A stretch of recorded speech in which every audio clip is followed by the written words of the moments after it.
What is going on, guys? DBG here. In this video we are going to be playing a game of NBA 2K19 MyTEAM, and it is going to be in the $500 MTOR tournament.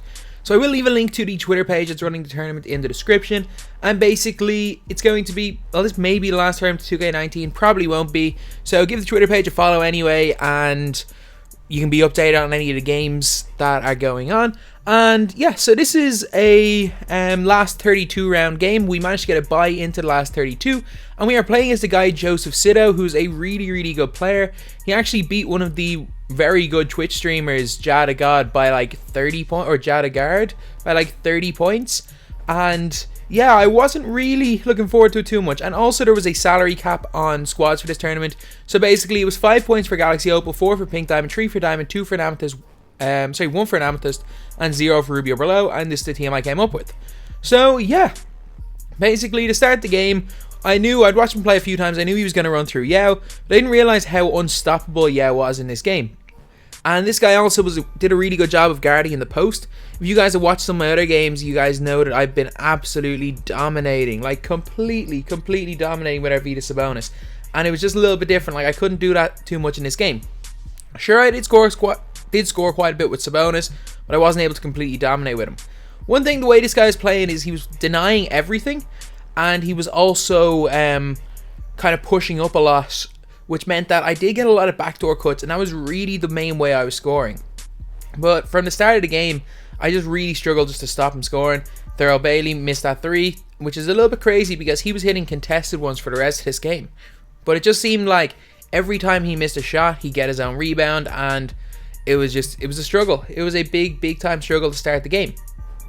But pick and roll was working well. He was pressing up very high. As you guys can see, look, he's denying Sabonis here, and Sabonis gets the backdoor cut. Even though he did make the layup, Sabonis would have been wide open at the same time. But yet, we could not stop Yao Ming.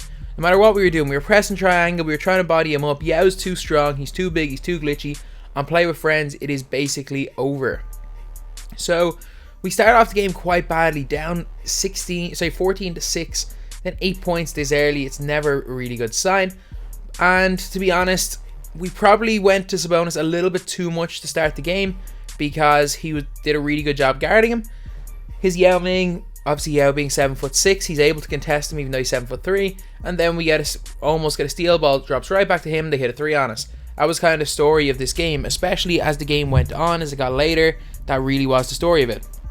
Backdoor cuts were keeping me realistically in this game, and Yao Ming, he's just too glitchy. Yao is too glitchy. Thank God he can't speed boost. If there's a speed boosting Yao, it will be basically over. But yeah, he did a great job running me off the 3-point line as well, which in Play with Friends is a big factor because 3s are greater than 2s, and it's a lot more difficult to win a game, especially in this difficulty if you're shooting a lot of 2s because of how high a percentage 3-pointers go in, and we just couldn't stop him in this first quarter. Like 27-12, really not a great start, but at the same time, still was early days. We greened that 3 there with Thon Maker. We make this one here to make it a 10-point game. Like, it's nowhere close to being over. Down 10 going into the second quarter. Play with Friends, anything can happen. It really is a game of runs. And he was struggling big time to guard Thon Maker. And regardless of the way he was playing tight and denying all the passes, he still did play a lot of on-ball, which was fun to play against. It's not really what you expect to play in a tournament. You expect really to play against a baiting defender. And to be honest, I'd rather play a lot of time baiting defender. I can score a lot easier on them, but he did play some good on-ball. We did still kill him, and a lot of pick and rolls. Guys just denying way too much. Left my players way too wide open. But like, as this game went on, we were staying in it. Like, we're down 9 here. We get it into Sabonis. Sabonis greens a fade away from the 3-point line to make it a 7-point game. We were keeping up. Like, this was a stage where we really needed to get a couple of steals, get a couple of stops. And we just play a horrible pick and roll defense there, and they make it a 10-point game. Like, there was a lot of stages in this game, especially early, that we had a chance to bring it back, and we just didn't. Like this here, we do a really good job here getting it to Sabonis on the cut, and it's back to a 6-point game. But yeah, like, we couldn't push it back any further than that. All we needed at this stage was a steal, and we went for one there. We took a risk, and we let T-Mac hit a 3 on us, And the problem with that play there was that T-Mac all of a sudden got hot. And when players get the sharp shot creator takeover, it is game over on Play With Friends. Trust me, if you've ever played against someone with that type of takeover and Play With Friends, and you're not an unbelievable defender, which I'm not, my defense is lacking a little bit, even though you guys all think it's my offense is a problem. It's my defense realistically against top level players. But yeah, like, it was just a big time struggle, and even though we did do okay offensively, we did a lot of really good things in that spell. He managed to pull away a bit. Although we did have a solid end to the quarter, we managed to bring it back to a 12-point game. However, had that little run came when we were down 6, all of a sudden we would have either been ahead or very close to being ahead. But this guy in the tournament ran something that I thought was really interesting, because the vast majority of players in a tournament like this won't make a sub for the entire game. And this guy would run starters and his bench, and he'd actually run Opal LeBron off his bench with a load of rubies and just run through him because of how good that card is. Personally, I prefer using this tactic because even though Gatorade symbol is not the most relevant thing, it's still, you'd rather not have it than have it. And if you do make subs, basically if you're making subs the entire game and you're staying close, coming into the fourth quarter you do have a massive advantage, because obviously your team stamina is better. However, obviously it's not the biggest deal in the world if you're going to blow your opponent out or if you're getting blown out. But if you can make subs and stay close, you're definitely giving yourself an advantage. That play there was massive to make it a 15-point game, and to be completely honest, it was going to take a bit of a miracle from here on out to come back. Although we kept fighting, we kept doing quite well. We kept kind of abusing the fact that he was running with the, kind of denying everything. Hito Turkley pulls it for 3, knocks it down. Like, we're back to 12. We get it right down there to Darius Miles, who actually came on and did a great job in this game. And big shot there by Sabonis, back to 10. And as soon as we bring it back to 10, it's back to 14. And yeah, so it was just kind of one of those things where this game, even up to this point and even towards the end, it was just one of those times where no matter what we did, it was just getting harder and harder to come back.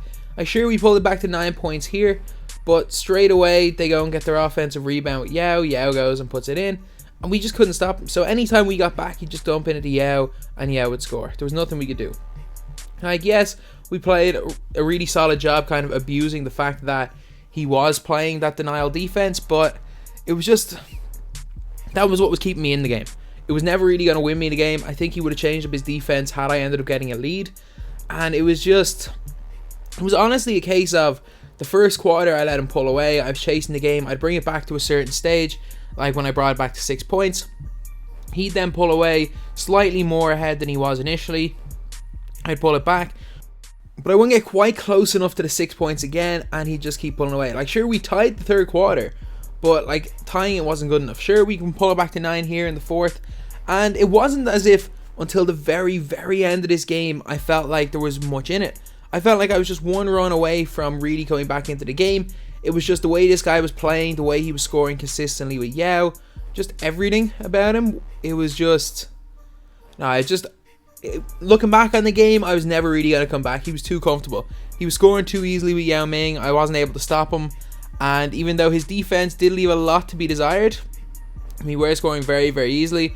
We honestly weren't shooting enough threes to come back in this game. Sure, we were hitting a lot of great shots. We were doing really well, but we weren't hitting enough threes to come back from this deficit.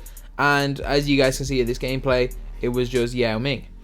Then in the last 2 minutes, he actually put on his bench. I thought maybe I had a chance, but nah, he was making everything, and it was really his Opal LeBron James that completely took over the end of this game. It's like no matter what I did, he was hitting shots with LeBron, and also it was like no matter what I did, he'd get the offensive rebound every time. I think Yao caught his own offensive rebounds a couple of times, and they just killed us on that side of the floor. But sure, look, it was a game. It was a tournament game.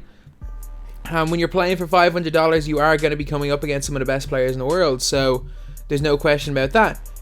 This guy actually went and lost in the next round to Killer Bees. Bees is a great player, and I know you guys are saying like I'm exaggerating when I'm calling guys best in the world. Saying someone like, there's guys like YBC. This guy I think is a similar standard to YBC. He's probably a top 35 to 40 player in the world in my team. Considering the fact that if you're just judging by the 250k tournament, there were over 1 million entries into that tournament. So I'm going to guess that there's about 2 million people playing NBA 2K19 MyTEAM between the two consoles, between casuals, between everybody. Being in the top 30 to even if you're in the top 1,000 in the world out of 2 million, you're one of the best. If you're in the top 100 in the world out of 2 million, which I believe this guy probably is, you are like absolutely elite. And like I consider myself in the top 1,000.